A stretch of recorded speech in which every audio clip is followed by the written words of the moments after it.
Welcome. My name is Nancy Ryan. I'm the Inpatient Diabetes Coordinator at Greenwich Hospital, and thank you for joining us for this presentation on diabetes technology, tools to support diabetes management. First, I'd like to just share with you our hospital system vision, mission, and values, where we strive for patient-centered care with respect, compassion, integrity, and accountability. So our objectives for today, we're going to talk about tools that are available that can help support our journey on diabetes self-management. This will include insulin delivery devices, and also monitoring blood sugars. And lastly, we'll talk about some apps or applications that are available to support diabetes self-management. We'll talk about what we need to consider in adopting any of these tools, and then resources that can help support us in using the tools effectively and efficiently. So this year is the 100-year anniversary of the discovery of insulin. And hopefully your insulin at home, if you use it, does not look like this, but this is what it first looked like when Banting and Best discovered it. And next year will be the 100th anniversary of Leonard Thompson being the first person to receive insulin. Leonard had type 1 diabetes, and when he, before he received insulin, before insulin was available, the only treatment for type 1 diabetes was starvation. And as you can imagine, that is no treatment at all. And you can see from the left-hand side before treatment with insulin to the right-hand side of the picture, the difference in gaining back muscle and fullness. So this is where it began. I wanted to share with you a little bit of the timeline in the development of insulin. So way back in the 1850s, 1860s is when the first discovery of where in the body insulin was produced, in the pancreas and the islet cells. And from there, linking insulin to diabetes, that diabetes, the problem was there was not enough insulin. And then up into the 1950s, when insulin, the actual molecular construction was discovered or uncovered. And then if we continue this timeline, we can see huge leaps and bounds in the development of insulin between the 1960s and today. This is where so many of the new insulins that are very effective were developed. Prior to this time, when with the older insulin versions, insulin really dictated the way a person with diabetes lived. You ate based on the insulin that you were taking. The timing of when you ate, what you were going to eat was based on your insulin. When the newer insulins became available in the 1980s, the whole paradigm was shifted. So rather than insulin directing our life would be, we would live our life and modify the insulin so that the insulin met our body's needs rather than the reverse. So those are big, big strides. And this is, again, another timeline showing the very beginnings of insulin being used up until today with the insulin analogs that really very nicely mimic what our pancreas would do in producing its own insulin. So there have been a lot of strides. So not only the types of insulin have changed over the decades, but also how insulin is delivered. So on the left-hand side of the screen, you can see a syringe. This is a modern syringe, but way back when insulin was first being used, and even up into the 1950s, an insulin syringe was made of glass. The needle at the end of the syringe had to be sharpened on a sandstone before being used. And after being used, that insulin syringe and the needle would need to be boiled to disinfect it. So all of these very tedious, time-consuming processes just to inject insulin. These days, we have our disposable insulin syringes. So we use it and we discard it safely. And then in the 1980s, insulin pens became available. And the insulin pens are, when they're used, they contain the insulin that we need. And we screw on a little needle cap at the end and dial up our dose and inject the insulin. So it's a much easier process. It's more portable than bringing a vial of insulin, a bottle of insulin, and a syringe. And it makes dosing much easier, much more accurate. And with that ease and accuracy, we get some safety. And in the not too distant past, we also had the development of inhaled insulin. And this picture shows a person who is taking a dose of insulin, but breathing it into their lungs. So inhaled insulin is an option for some people who use insulin, whether it's type 1 or type 2 diabetes, to replace some of the pre-meal insulin injections that are taken.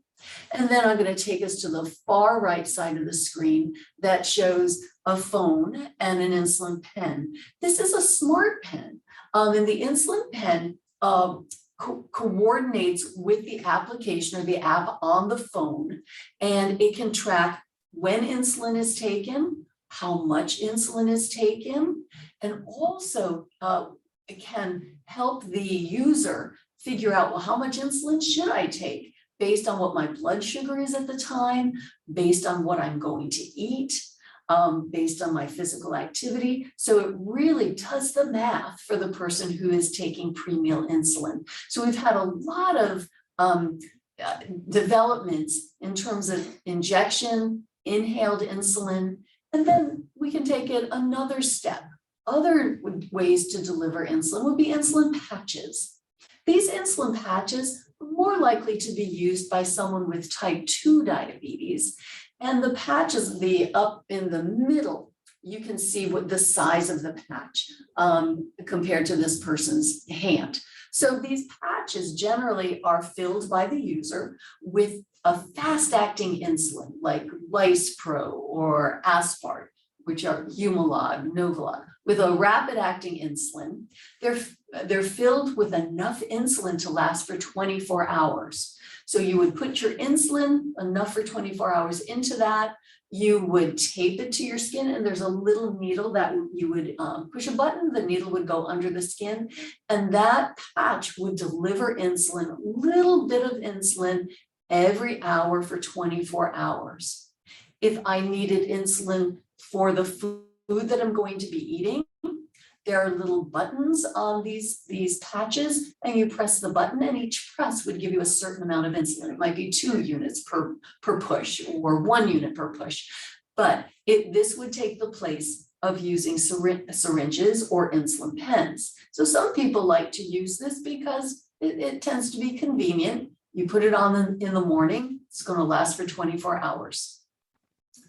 And then we can talk about insulin pumps, another way to deliver insulin. So these are examples of current insulin pumps where again, only one type of insulin would be used, a rapid acting insulin, and the insulin pumps would be programmed by the user with their pump prescriber, usually their endocrinologist, it could be their primary care physician, but a program is put into the pump that will do the calculations to help the user figure out, if I'm going to eat and this is what my blood sugar is, how much insulin should I take? So these are based on and really personalized to the individual's needs and preferences. So this is just a little picture of pretty much the components of an insulin pump. So down here, there's a little tiny window, but what you can't see behind this window is what's called a reservoir. This reservoir is really just like a big fat syringe. It's a syringe that will hold enough insulin for about 2 or 3 days. So all the insulin that I might need for 2 or 3 days. And attached to that reservoir, once it's put into the pump, is this tubing. And the insulin is going to go through the tubing to what's called the cannula that I'm pointing to now. This cannula is just a very flexible piece of plastic. It's like a very fine hairbrush bristle. It's that thin. And so the user of the pump every 3 days would put that into a different place themselves. And once it's under the skin, you really don't feel it. So that's where the insulin would enter the body. And the user, again, with their endocrinologist or their pump prescriber, would put in settings in their pump so that the pump would automatically give a certain amount of insulin 24 hours a day. And then when I'm ready to eat, I just put in my blood sugar, what I'm going to eat, and it will say, well, this is about the amount of insulin that you should take. And I press a button and the insulin is given. So that's pretty much pump basics, insulin pump basics. Then the question is, why would somebody choose an insulin pump and not just stick with syringes and vials or insulin pens? And one of the reasons that some people choose to use an insulin pump, whether they have type 1 diabetes or type 2 diabetes, is that an insulin pump can be programmed to more closely mimic or match what a pancreas would do during the day. So on this slide, I wanted to show you the gray area of this slide.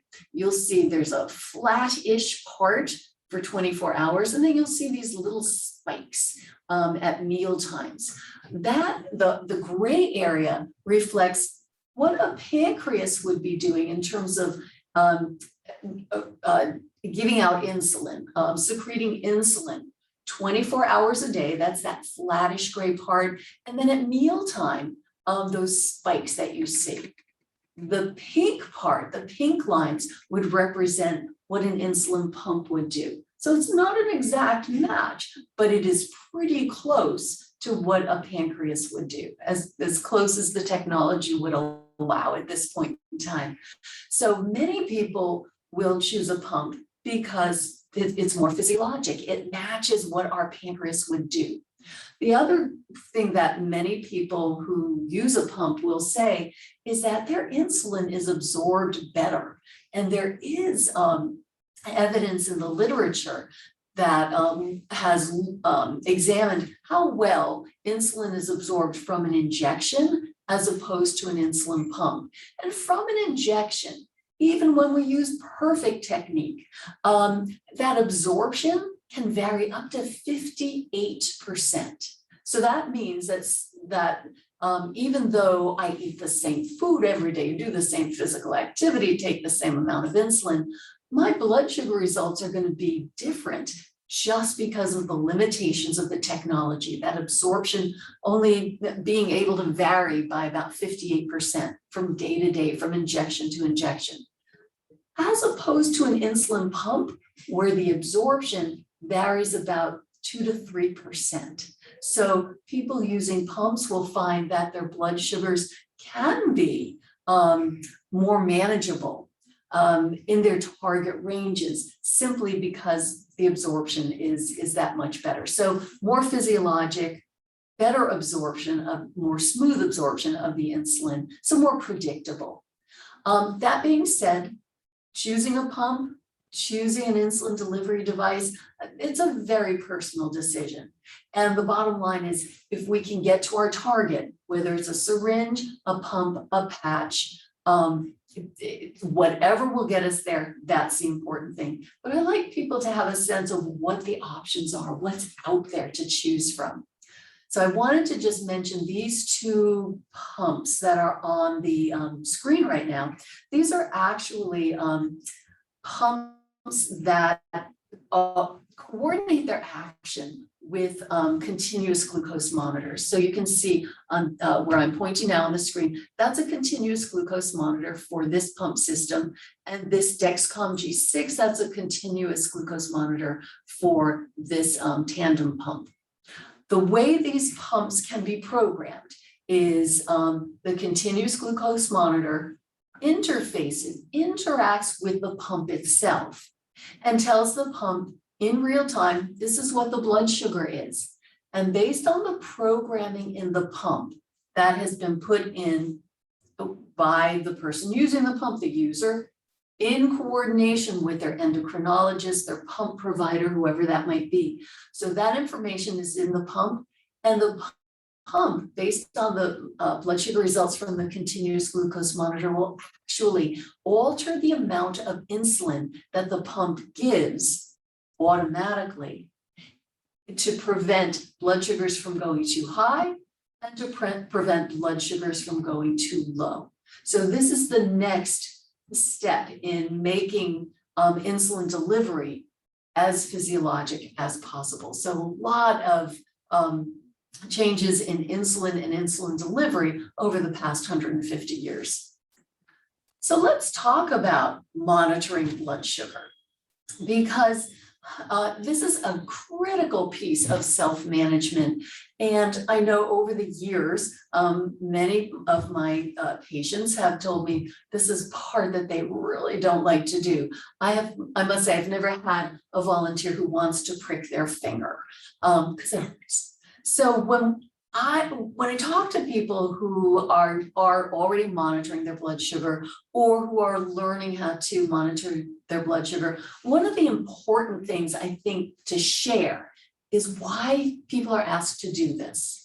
So I like people to know the reason that they're asked to monitor their blood sugar is the results will help you, the user, and your doctor determine how effective your treatment is, how well your medicine is working for you, how well your food choices are working for you, what impact does your physical activity have on your blood sugar. So it really helps to fine-tune and direct management changes over time, and that's why it's so important.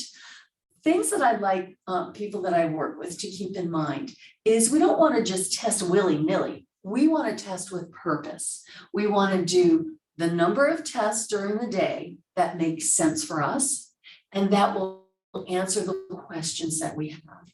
So if I am wondering, is my medicine working well for me overnight and keeping my blood sugar where it should be so that I wake up in the morning with my blood sugar in my target range?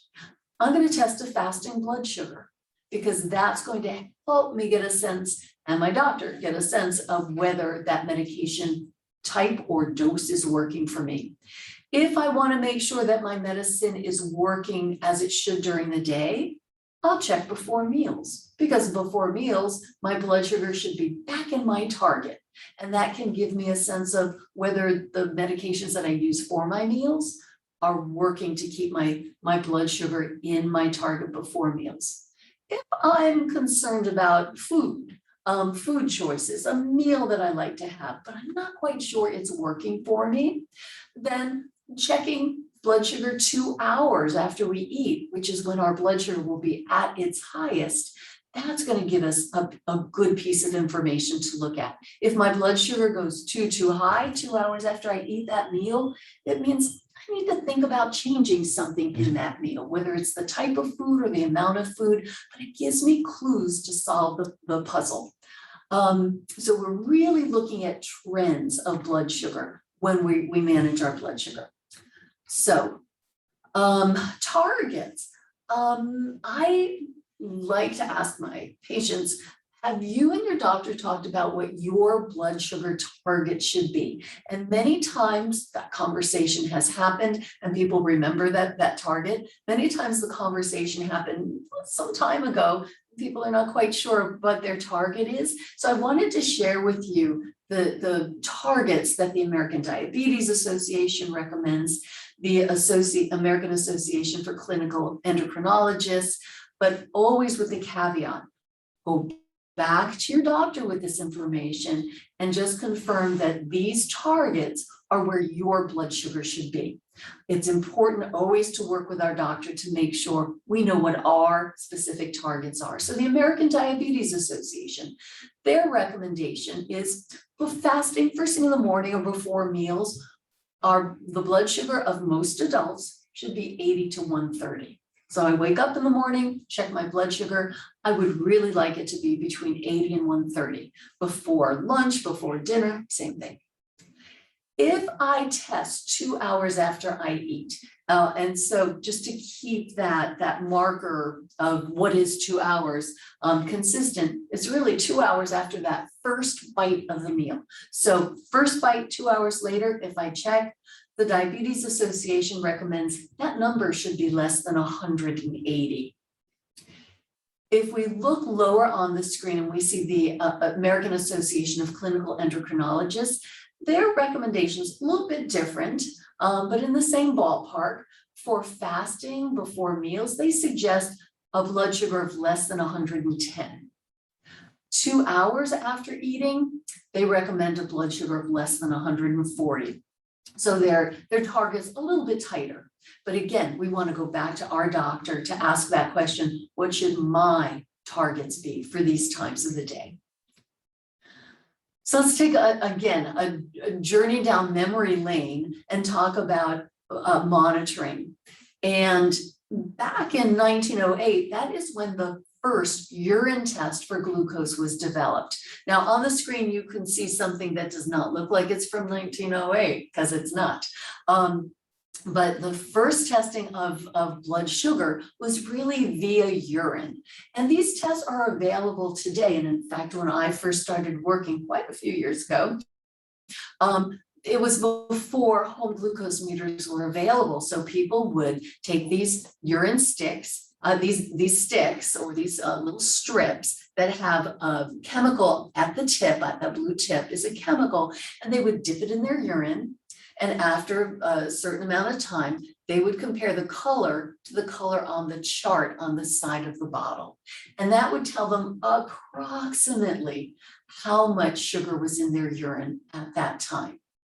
So that was a good tool to have available, but it was a very dull tool in that by the time sugar goes into our urine, our blood sugar is usually above 180 at that point. So if there's sugar in my urine, my blood sugar is already much too high. The other thing is, if there wasn't any sugar in my urine, I didn't know if my blood sugar was still too high. I couldn't tell, was it 150, 140, or 110? So while these tests were helpful, they just were not specific enough. In the 1980s, the first home glucose meters became available. And as you can see on this slide, pretty clunky. This is not something that you would put in your backpack or your pocketbook to carry around because they were huge and they were heavy. And you would put a drop of blood on the test strip. And the early ones, you would then have to rinse it with water. And it took a pretty substantial drop of blood. You would put it on the test strip, wait a certain number of minutes, rinse it off with water, pat it dry, and then put it in the machine. And in about 5 minutes, you would get a result.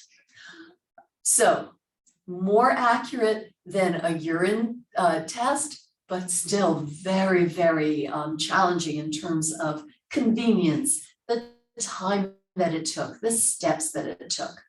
So we are so fortunate at this point in time that we have many, many different choices for home glucose meters that are small, that take very small drops of blood. They don't require any special coating of test strips anymore. And the results, we can see them generally in 5 seconds. So we can get very quick feedback in terms of what is my blood sugar right now. So we've come a very long way from urine testing to the earliest home glucose meters to the ones that are available now. And there are many now that I would say most of them at this point have memory, so they'll retain the results of your test strips, although I do recommend people always write them down and bring them to their doctor for review. They also, some of the newer ones are interfaced with applications, company-based applications, so you can track and get these lovely graphs and very, very helpful information from glucose meters these days. And then the next iteration, those continuous glucose monitors, which I've mentioned when we talked about insulin pumps.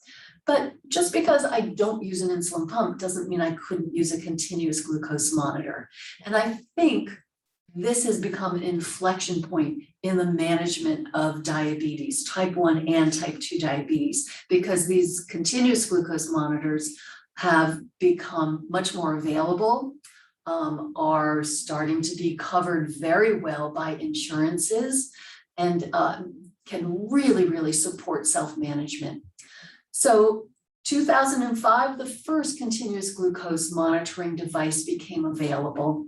And the early ones were not terribly difficult to use, but did require some training and finessing to make sure that they were actually reading correctly.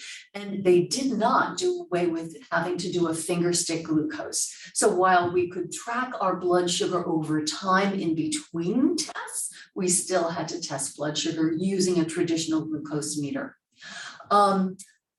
With the newer ones, there are some that are FDA approved, that are so accurate that we don't have to confirm a finger stick with a finger stick glucose before we treat with insulin based on the blood sugar on the continuous glucose monitor. So they really have come a far way.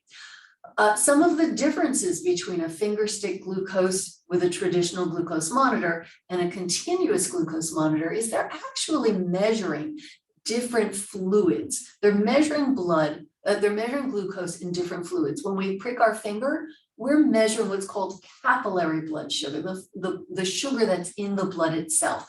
And we know from years of research that this is very highly correlated or well matched with the blood glucose that we would get from a laboratory, which is the gold standard. So we know if we prick our finger and we do the test correctly, that number is pretty darn accurate. With continuous glucose monitors, they're actually measuring what's the glucose that's in what's called interstitial fluid. Interstitial fluid is the fluid that bathes all of the cells in our body. So it's not blood, but it's this fluid. And with the development and the further research of continuous glucose monitors, these are also very exact. So the accuracy is really good for continuous glucose monitors that are available now. There are some different, there are some nuances between finger sticks and continuous glucose monitors, but they both do a really amazing job at this point in time in helping us track.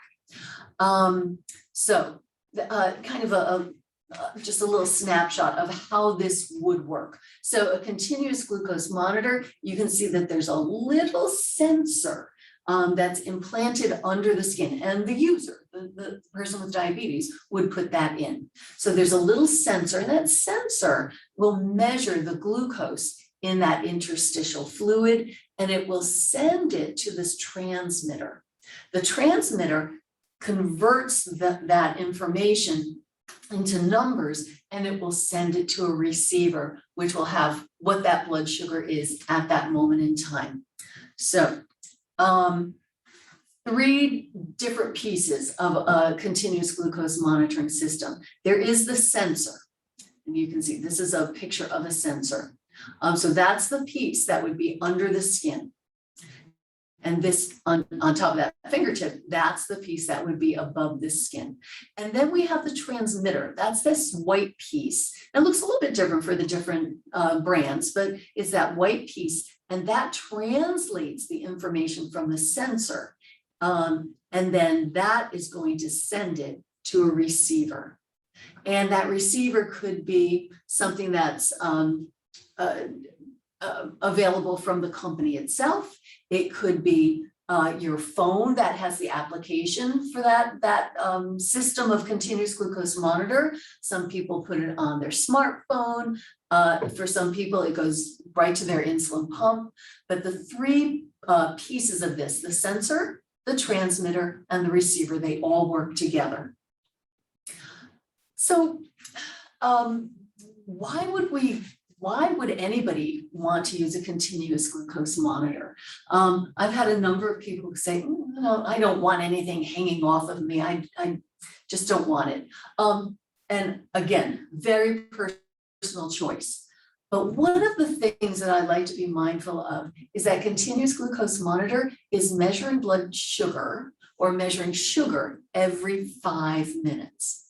So that would be like doing a finger stick every 5 minutes, 24 hours a day. And besides running out of fingertips, no one would be very happy doing that. So the continuous glucose monitor is able to look at blood sugar trends. So if we look at this slide, those red dots on the slide, those represent finger stick blood sugars, traditional glucose monitoring of blood sugars. And if we looked at this and that blue bar represents target blood sugars, that's where we would like to see most of these numbers throughout the day. And you can see for those red dots, they pretty much are in that blue area. And if that's all the information that I had to work from, I would assess that as being, I'm in target. My blood sugars are really being managed well. But then look at the line, the trend line. This trend line is really what the continuous glucose monitor is picking up. So we can see at 3 a.m., my blood sugar is very low. I'm hypoglycemic. And some people will wake up and know and treat it. Some people will sleep right through that. And then their blood sugar is starting to go up, and this is where they prick their finger, so looks good. And then they have their breakfast, and look what happens, how high that blood sugar goes. And then the next time they check, well, it looks like it's fine. And then lunchtime, looks like it's fine, but it still goes up a little too high, gets a little bit low mid-afternoon. They check, but it's still in target. And then dinner time, it's really going up. And then when they're in the evening, riding too low again, much too low. So the benefit of continuous glucose monitoring is one can see what the trends are. Am I going too low? Because the first thing that one wants to fix in terms of glucose management is low blood sugars. We want to adjust medications with our doctors so that we can prevent those low blood sugars. And then once those low blood sugars have been addressed and medications have been adjusted, we want to look at what's going on with the high blood sugars and what needs to be adjusted there. Is it a medication change? Is it a food choice change? Is a little bit of both, but this gives tremendous amount of information to work from.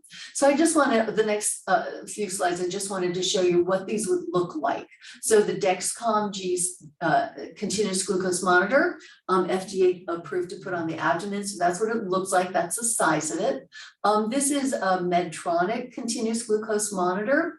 And you can see to the right of that monitor is where the insulin pump infusion set is placed. So these would both be on the abdomen. I think many of us have seen this because it's well advertised on television. This is the Freestyle Libre glucose monitor, and that's FDA approved to be placed on the back of the arm. And then finally, the Eversense glucose monitor. This is a continuous glucose monitor that works for 90 days. And it is surgically implanted. It's an office visit where it's surgically implanted. And then you can see on this gentleman's arm, there's a transmitter that just sits on top of the skin right above that sensor. And that would be the transmitter will send the information to their device, like a smartphone. So these are different variations of the continuous glucose monitors that are available today. So jumping to another section of our talk, health and wellness apps or applications. With all of this monitoring, so we watch our medications, insulin, we monitor our doses, and when we take it, we check our blood sugars, either finger sticks, glucose, continuous glucose monitors. There is an awful lot of data. There's a lot of information to try to get out of this. All of these tools, and that's where applications can come in really handily. So there are applications that are for nutrition, for glucose, the look at exercise, and many different kinds. A number of people that I've worked with, they say they prefer using the apps because then they don't have to bring a pen and paper with them all the time. So these, depending on the reports that one can generate, we can just put the information into the app and print it out if we need to share it with anybody, or share our screen with someone who needs to look at this information, like our endocrinologist or our diabetes management team. And this information, the data, is transformed into information that can give us clues or direction on changes in our diabetes self-management that would be helpful to get us to target and keep us in target while reducing the risk of hypoglycemia. Many of these applications have alerts or reminders that can be set so that if blood sugar is starting to drop too low, before someone becomes hypoglycemic, symptomatic with low blood sugar, they can see, oh, my blood sugar is dropping. I better do something about it. Maybe I'll have a snack. Maybe I'll take a sip of juice. So we can prevent low blood sugars very often by using these kinds of tools. And then with all of this data, it is so helpful to be able to share it with members of our healthcare team, with our physician, our endocrinologist, our diabetes care and education specialist, our dietitian, because they can help us interpret what the trends are and provide guidance in terms of what adjustments and management would be helpful. So, and I think I missed a bullet. I just wanted to mention too, that with these applications, there are thousands of them that are out there. Things that I like to be mindful of is not all of them have been tested thoroughly. So when we think about something like a medication, it gets tested very thoroughly, and it has to have FDA approval before it can reach consumers. For these apps, that's not necessarily the case at this moment in time. So they may not be evidence-based. Doesn't mean that they don't have value, but they haven't been tested. They haven't been run through the tests yet to make sure that they actually perform the way they say they will perform. Again, that doesn't mean that they're not very helpful. It's just something to be mindful of. And the other thing that I like to be mindful of is security, that they are not hack-free. So, and there have been instances where some of these apps have been hacked. So I think an app user, whether it's these types of apps or any app, just need to be mindful of the security that's built into it and the security risks. So that being said, some example of apps I have on this slide. And what I want to emphasize is this doesn't mean it's an endorsement. This doesn't mean I'll run out and get these. I just wanted to give you a starting point so that if you're interested in pursuing any of these, at least you have a starting point, things to look at. So for people who want to use an app for food choices, for weight management, apps such as MyFitnessPal, which is a very popular application for food choices and tracking calories and different nutrients. And also the Noom Coach. Noom, many of you may have heard advertised, is a behavioral change program that's web-based. So that also is another resource or an app that people find helpful. For exercise, Fitbit, and the Fitbit app, also Runner Keeper is another app that people who are tracking their physical activity use. And for diabetes, My Sugar, and I didn't spell that incorrectly, that's how it's spelled by the app. My Sugar is one app. Blue Star Diabetes is another app that people find helpful.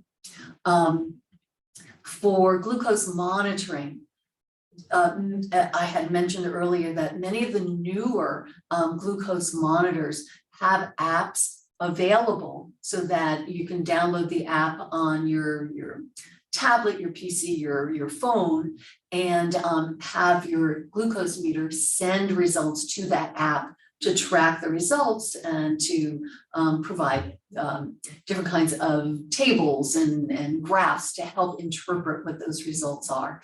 Other apps that can help with glucose monitoring are Gluco, Tide Pool. These are two other apps that many glucose meters can be downloaded to, so that those same tracking tools can be used.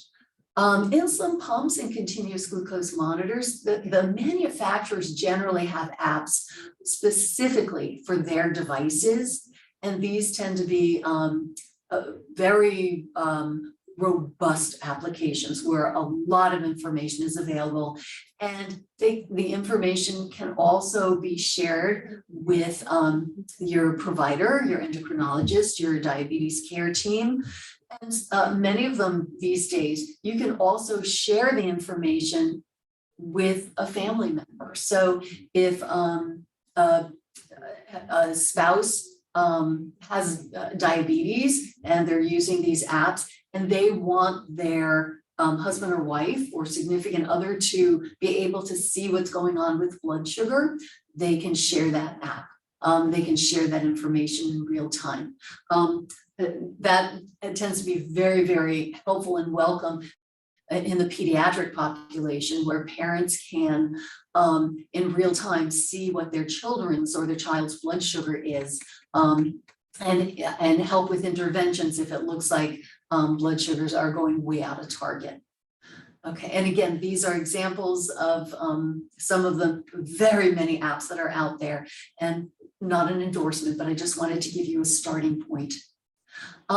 This, which looks like a very busy graph, is an example of, for a continuous glucose monitor, what a graph that your doctor, endocrinologist, diabetes management team might want to look at with you to help assess your management program, your management regimen. So this is called an average glucose profile, an AGP, and all of the CGM companies, their apps will produce a similar type of graph. So you can see the dark blue line in the middle where it says median. That's where most of the blood sugars during this 24-hour period of time, measurement time, that's where most of them have gone. And this is actually what's called an aggregate report. So it's not just one day.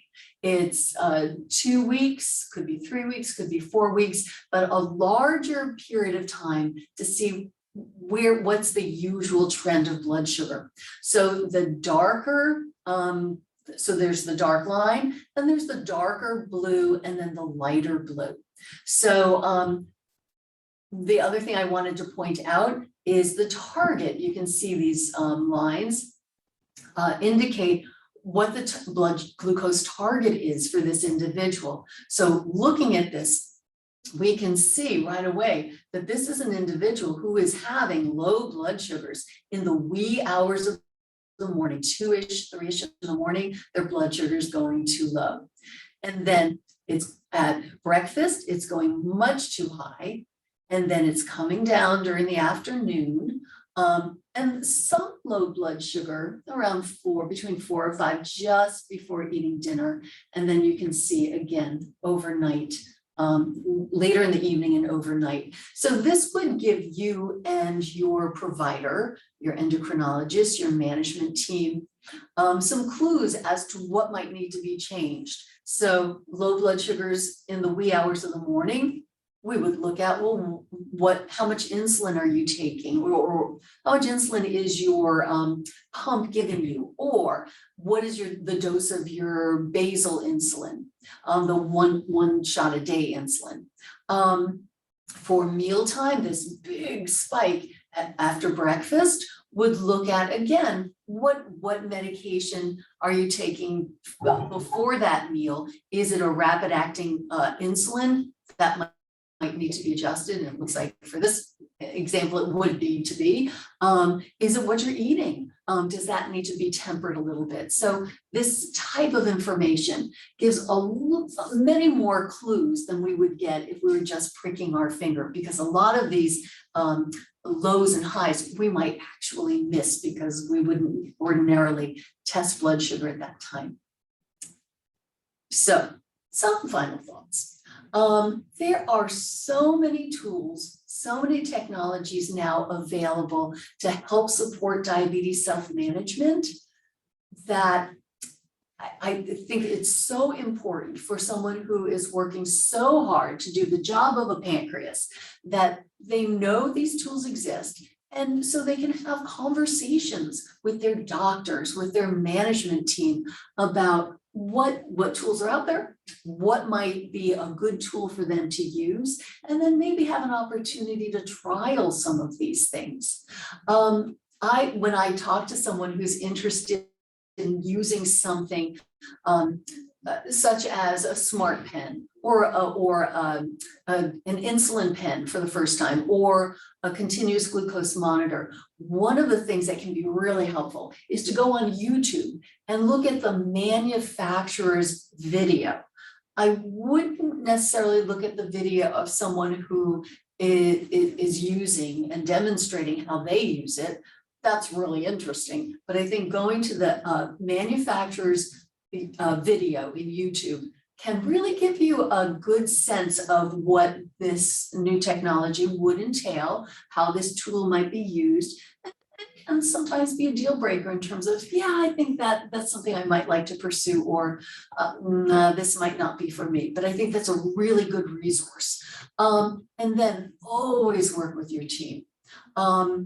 Sometimes some of these products are available to trial in the office or between office visits. So you can get a sense, is this something that I could, that would work for me and help support my goals?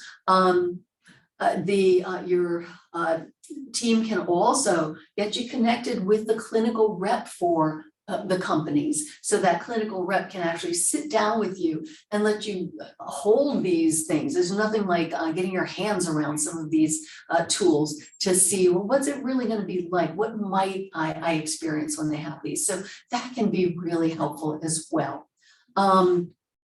So those are the final thoughts. And I wanted to invite any questions. And if there are a couple of contact numbers here.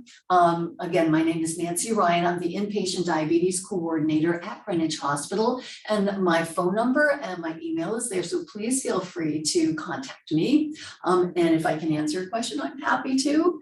And underneath that, I have the department that hosts our diabetes self-management education program and our medical nutrition therapy services. That's the Greenwich Hospital Center for Behavioral and Nutritional Health. And I have their phone number listed as well. So thank you so much for spending this time with me. I hope this has given you some information to consider. And I wish you all best wishes on your continued journey as you manage your diabetes. Thank you.